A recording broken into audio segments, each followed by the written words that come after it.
Le Journal de la Ville, le premier magazine de l'information provinciale.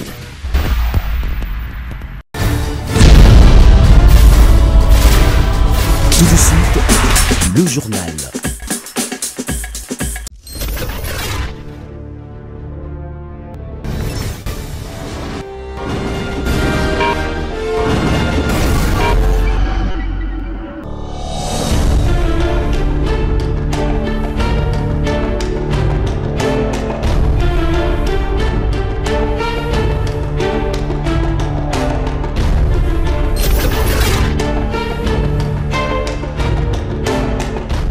Merci de faire confiance au Journal de la Ville, mesdames et messieurs. Voici les sommaires. Nous sommes vendredi 3 janvier 2024, journée déclarée chômée et payée en République démocratique du Congo, car dédiée aux martyrs de l'indépendance de la Pentecôte. Bonne nouvelle pour les travailleurs de la République démocratique du Congo. Leur salaire interprofessionnel garanti SMIG a été réajusté. Il passe de 7 075 francs congolais à 14 500 francs congolais, annonce faite par le ministre de l'Emploi et du Travail. Et de leur côté, les syndicalistes du secteur privé fustigent cet arrêté du ministre du Travail qu'ils qualifient d'irrégulier et comptent saisir les conseils d'État. C'est tout pour les sommets. Mesdames et messieurs, encore une fois, bienvenue dans ce journal. Bonne nouvelle pour les travailleurs de la République démocratique du Congo, leur SMIG, le salaire minimum interprofessionnel garanti en République démocratique du Congo a été réajusté. Il passe de 7 075 francs congolais à 14 500 francs congolais, annonce faite par le ministre de l'Emploi et du Travail, Ephraim Agwagwa, à la chaîne officielle. Ça fait plus de 6 ans que nous avons enregistré beaucoup de plaintes dans le cadre du social des travailleurs. Et c'est comme ça que les chefs de l'État m'ont instruit, aussi le gouvernement m'a instruit, de travailler sur la question des SMIC.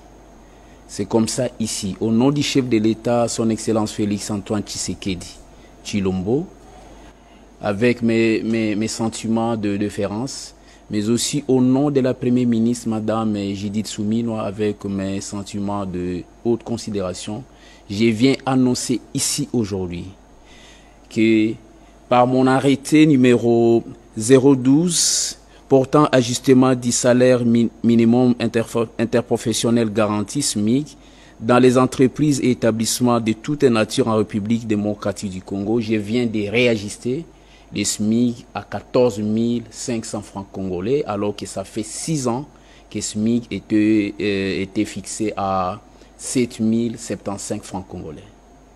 Donc je me dis que c'est un cadeau que le chef de l'État offre au peuple congolais et particulièrement à la masse laborieuse.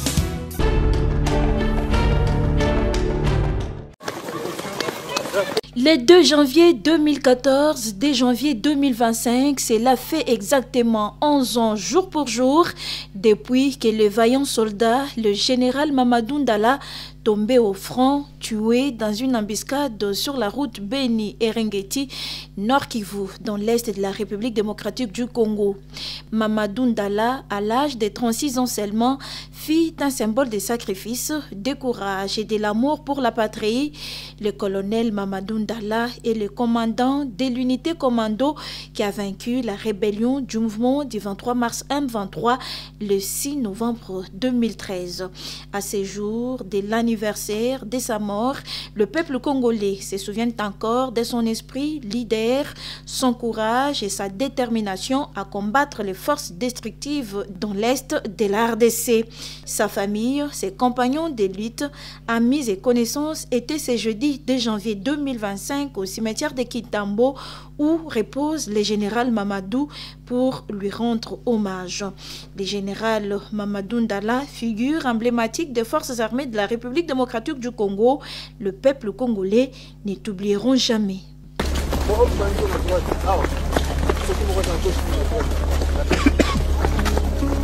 Tunaomba population ijidesolidarize tuna waasi bafanya saa raia ya Goma, saa raia ya Ruchuru, saa raia ya Nyiragongo bakwe solidaire. Sisi nous sommes une armée gouvernementale, tuko juu hapa, tuko juu ya baba yetu, ba mama yetu, wandugu yetu. Le 4 janvier de chaque année, les Congolais se souviennent de martyrs de l'indépendance. 60 ans après, jour pour jour, que reste-t-il encore dans la mémoire de l'imaginaire collectif? À cette question, quelques citoyens répondent. Le 4 janvier, c'est la date de martyr. C'est-à-dire c'était une journée où Vita allait jouer les matchs pendant que la BACO avait programmé ce qu'on appelle une rencontre, soit un meeting. Bon, à l'occasion de cela, du fait que l'indépendance était vraiment réclamée et puis il y avait une discordance entre la population et le blanc. En même temps, le match de Vita qui s'est joué avec le match, c'est-à-dire l'équipe de blanc, il y avait aussi discordance. Voilà, cette discordance avait fait qu'il y ait un trouble. C'est à cause de ces troubles-là, il y a eu des morts pour parler aujourd'hui du 4 comme martyr d'indépendance. On a dit que le 4 janvier, en 1959, les Congolais babandaki kosenga indépendance na mboka. Alors lokola mindele bazalaki ko confisquer yango wana eyaki kosala ke peuple congolais a tellement lokola un seul homme pour réclamer en tout cas l'indépendance. À titre de rappel, chaque 4 janvier est décrété journée fériée, chômée et payée dans toute l'étendue du pays en souvenir de compatriotes congolais qui ont péri en 1959 à la suite des protestations populaires réclamant l'indépendance de la RDC. Tout est parti du stade Tata Raphaël où la rencontre The Club Mikado s'est soldée en émeute. Les supporters sortant du stade mécontents ont trouvé sur leur passage les militants de l'Abaco de Kassavubu sur la place Imka très fâchés suite à l'annulation de leur meeting. Rassemblés comme un seul homme pour manifester tout en sollicitant à l'immédiat l'indépendance, les Congolais se sont vus être réprimés par les colons, une répression qui a causé plusieurs pertes en vies humaines et des dégâts matériels très considérables. La révision de la Constitution de la République démocratique du Congo, souhait majeur du président de la République, Félix Antoine Tshisekedi, soutenu par Doudou Iboula, analyste politique, qui pense qu'il est plus que temps de réviser la Constitution de la RDC. Je soutiens Mordicus, il faut ça, ou révision ou changement de la Constitution. Je suis pleinement d'accord parce que la Constitution, depuis 2006, elle va un référendum. Tu peux ça même ma raison pour la ligne. L'article belé ça on a ce côté tu vas nous expliquer na attendre toujours les gens vont toujours à partir de l'article 4 quelle idée vous avez un pays n'est pas recoupé bon l'article 4 par exemple non mboka ba ko subdiviser en mot donc ba mula ça va minembo hein et consort ainsi que l'article 2 biloko belé donc n'attendre beaucoup on dit on a donc tu réviser la constitution ou bien tu changer un mot. En ce qui concerne la régularisation du transport en commun ainsi que les embouteillages dans la capitale congolaise, Doudou Iboula demande le respect du code de la route ainsi que les sanctions pour remédier à cette situation. Et là, il faut autorité de l'État, pouvoir public et là. Sanctions et là, ceux qui ont même ici, mais qu'on a été là, banana ba souda, tina ba autorité politique, on va gyrophare, au bout du on va sanctionner. Et puis tous on a barré tout dans mon cala. Tout dans barré cala sur l'aéroport. Arrêt hôtel mais le hôtel manaki na sana suka. Solo na sana suka hôtel na coin à toi. Après on a Pascal, solo Pascal quartier 1. Bidon Bitambe quartier 1. Après des bonhommes. Après des bonhommes on était dans 17e rue.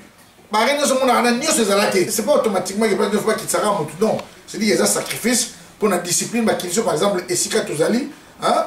Mais ici, quand on a peut-être place maison communale à Bandalou, donc, vous avez ça barré au Kala, sanction est là. Et puis, tata mon conseil, Moka, Nakine, Koloba, et pas Inae, et moi, ceux qui peuvent m'arranger, qui n'évitent, il y a moi, parce qu'il y a des gens qui il y a des fois Ghana, à gagner le ministre, à gagner le Soudan, pour pas y avoir, après, on a mon conseil, les embouteillages, on a justement, responsable de la population. Par exemple, on n'a pas un gabi. Et un virage, mais il y a été le transport. 10 taxibus étaient mis en Milaï, c'est un virage. Parce que les gens ont donc l'État ils ont failli. La population, Sur le boulevard, en face, il y a Galerie Albert. Donc, il y a Katikati, il y a boulevard. Donc, la population ici, il est pour quelque chose. Débutée le 26 décembre dernier, la Coupe du Congo de badminton s'est clôturée ce lundi 30 décembre 2024 au lycée Ntiniwene dans la commune de Limete. Une prestigieuse finale qui s'est déroulée en présence du président de la FEBADCO, Médard Lomboto, des membres de cette fédération, des présidents des ligues des provinces, ainsi que des athlètes. Les champions sont sortis dans la catégorie des cadets, juniors, simple dames, simple messieurs, double dames et mixte. Oui, je suis très satisfait, d'autant plus que très souvent, quand les provinces viennent, ils ne présentent pas un bon niveau. Mais cette année, nous avons eu la province du Kwilu qui nous a beaucoup épatés. Les niveaux qu'ils ont présentés, en tout cas, c'est un niveau vraiment élevé. Ça me fait plaisir. J'avais beaucoup préparé, comme j'avais dit, premièrement. Je s'est préparé avec Makasi pour remporter et faire quelque chose. L'objectif c'était de prendre des médailles. L'organisation était bien et j'ai apprécié comment les championnats étaient. Merci au président. Avec 9 provinces, le président de la Fédération de badminton du Congo FEBADCO, Médard Lomboto, s'est dit prêt à relever ses sports. Je suis dans la joie parce que la fête a été totale. Et je crois que vous aviez vécu, vous aviez vu comment le badminton s'est joué ici dans la ville de Kinshasa. Je suis très content de ces jeunes qui ont relevé leur niveau par rapport à ce qu'ils étaient avant. Donc pour moi, ce n'est que la joie que j'exprime à ces moments. Comme vous l'attendez bien, nous sommes dans 9 provinces. Mais pour avoir accroître le badminton, nous devons encore ajouter d'autres provinces. Et ça, je vous le promets, je crois que l'année prochaine, quand vous serez ici, vous ne trouverez plus les 9 provinces, ça sera un peu plus que 9. Donc, les perspectives sont bonnes et nous avons une idée géniale de faire accroître le badminton dans toute la République démocratique du Congo. Les brevets de participation ont été remis à tous les participants de ces tournois, en commençant par les staffs techniques et les médailles aux heureux gagnants.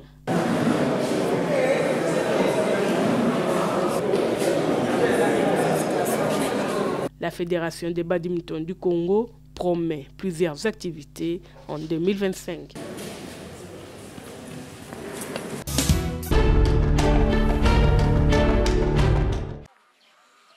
Les habitants du quartier Ngomba-Kikusa, Bel Air, Champs de Tir et autres dans la commune de Ngaliema buté à une grande difficulté la création des têtes d'érosion dans plusieurs coins de leur quartier. Des érosions qui se sont créées durant plusieurs années et qui continuent de semer des dégâts. Des pertes en vies humaines, maisons et parcelles écroulées, autres disparues. La population de cette contrée de la ville ne sait plus à quel sein se vouer. À en croire les habitants de ces quartiers, ces érosions sont causées par les eaux de pluie. Papa biso ato na passe na likolo kuna nyonso tu eyaka toujours na komisa eye awa bandeko bakei bandako bukan o nyonso zaki balopango ya bato nyonso bakei yango tozo senga bakonzi to sali même comité d'érosion to sali to komi pa bakonzi toke partout et pas ministre à travaux publics a biso 3 fois je vais on va tilelo ba famille ba komi sans abri bato bakufe ngai ya nanga mwasa kufa kina tango ekotela ke ngai mai tango ekoti na ndako yele kwa za ko bela tele makata tambola kata tchola ki akufa ki ba ekotala biso penza na kakcholo mai déranger biso makasi ti lelo peso bukan ba érosion zo déranger biso makasi ya kosakana te to bundaka ndenge ba effort ezaki ya biso moko ya mwasaki en tout cas simbaka te je crois ceux qui ont filmé même ndako na ngana zo diembela mbula ceux qui beti to zaka na kata ndako te to makalibanda ceux qui mbula sili bozongi pour place à kokende ezate. Un comité d'érosion a été formé pour lutter contre ces dernières, malgré les efforts fournis par les habitants en plaçant des sacs de sable et plusieurs démarches entreprises auprès des autorités. Cela reste sans succès. Papa, président, Kamer, papa, yoza molobeli na biso. Tinda tabatu yo moko kita oza mwana mboka, oza mupaya te. ya ko bondela biso likambo oyo na papa Fati nazo beta pena mbena na papa Fati. Papa Fati, tolelaki omboka mubimba biso nyonso tolala libanda pona ko voter yo. Face à cette situation qui trouble leur quotidien, la population de Ngomba Kikusa se tourne vers les autorités de la ville en vue d'une solution durable. Nazali présidente ya Fondation Rita Lema. Nazali mwana pe ya quartier Ngomba Kikusa awa na Ngalema. Mbela o nazwi yango mingi na ba mama nanga baza koto. Ba mama bazo sala délégation chaque fois ko luka ngai pona to meka ko luka solution na likambo érosion munene bomoni awa. To sengi na président de la République. Botalela bana na bino likambo.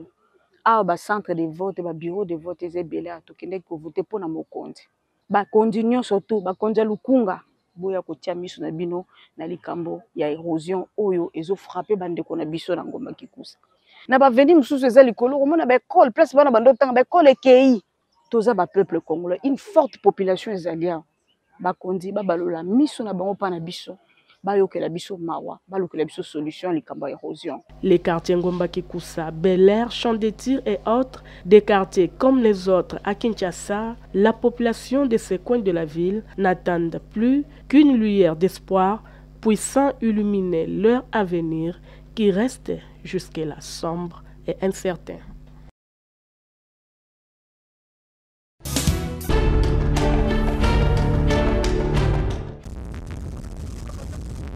Cela n'est pas un mythe, mais l'histoire s'est vraisemblablement déroulée un croco à Luozi, tel que narré par l'écrivain congolais Zamenga Batukezanga, est bel et bien une réalité qu'a vécu les visiteurs et habitants de cette partie de la République. À titre de rappel, l'histoire relate les apparitions multiples d'un crocodile dans les territoires de Luozi, au Congo central, lequel mammifère causait dans cette contrée frayeur, désolation, mort d'hommes et perte en vies humaines. Le territoire de Luozi était buté devant un problème grave. La population était toujours attrapée par des crocodiles au niveau du fleuve, le fleuve Congo. Si je ne m'abuse pas, depuis 2004 jusqu'à aujourd'hui, en tout cas, il n'y a plus de perte de vies humaines dans le fleuve Congo par rapport aux crocodiles. Et pour ce faire, il fallait donc attendre l'intervention de la notabilité de ce coin à travers notamment certains rituels, une intervention qui est passée également par la pratique de l'agriculture, comme le témoigne le responsable du département des œuvres médicales du territoire de Luozi. Après un laps de temps, les analystes, ils ont beaucoup analysé, plus précisément des notables. Ils ont dit que non, les crocodiles ne peuvent plus continuer de manger les gens, d'attraper toujours les gens dans le fleuve, mais plutôt que le crocodile devrait tenir une houe, la houe qu'il devrait utiliser pour faire des travaux champêtres, notamment pour avoir des aliments agricoles. C'est pourquoi il y a présence du crocodile à Luozi. Ça n'attrape plus de vies humaines, mais au plutôt, tout le monde sont orientés de faire l'agriculture pour avoir des aliments à manger. Notez qu'en vue d'immortaliser et de pérenniser cette histoire, un monument en forme de crocodile a été érigé en 2004 au rond-point Gandou afin d'attirer l'attention des visiteurs étrangers et des touristes.